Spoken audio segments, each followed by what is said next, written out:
who they also will be.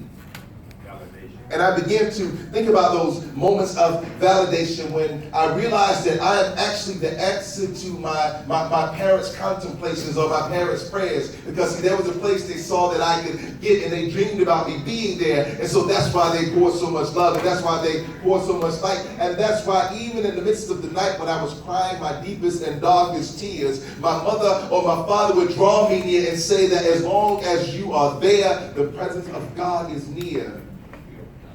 And we think of the fear of God, that reverence that we need to have when we think about how God loved us in ages past, how God loved us even before we became who we are. Do you know it is like God speaking light into a star, and then that star became the bright and morning star that began to shine down. And so that's why everywhere you go, God begins to speak life, and that place becomes sacred ground. So if you will simply revere God and lift God up and fear God, not as in the sense of thinking that God is always coming to punish, but fear God in terms of loving God so much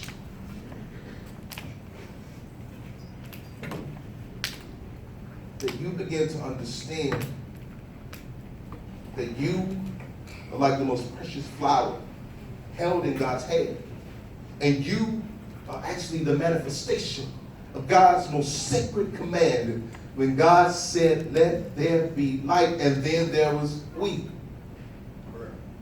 And we think about those moments of prayer and how prayer seems to always take us there. It takes us into that space and time where God begins to rewrite the rhythm of our rhymes. It takes us into that space and time where God says, you do not belong to the world, but you are mine, and you are precious, and you are holy, and you are sacred, and you are one who has been put here for a reason and a purpose. So, sisters, every day you think about the gift of life, let you say, let us work this. Let us work it in a way where we begin to understand why our father and our mother every day will begin to pray and say, go forth and lead, go forth and bleed, go forth and be who God called you to be, as you become an emanation of love and integrity and respect, and fear of God will always bless you in ways that you never began to expect.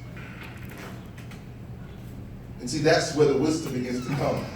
The wisdom begins to come when we begin to understand that I am not simply one who is in this world by myself, but I am one who has been blessed with the sacred help of a Father who says you can go farther than you ever imagined. A Father who says you must realize that you are the number one gift that God has given. A Father who says every day of life is worth living, especially when wisdom becomes our guide. See, wisdom helps us to understand, to separate the selfishness and the pride from the love and the compassion. And the compassion will be like a master key opening every single door so that your actions will be imbued with God's precious light. And I'm thinking about independence as I look at every one of these little girls, and I wonder about what they dream at night. Do they dream of becoming dancers? Do they dream of becoming doctors? Do they dream of becoming lawyers, teachers, maybe even preachers? But whatever you dream of, know that it has already been blessed. Whatever you dream of, know that God has given you the strength to pass every test. Whatever you dream of, never settle for less, because you have been blessed to be one of the most unique individuals to touch this world. And so I'm glad I can look into your eyes and understand that God's truth is going to unfurl as you.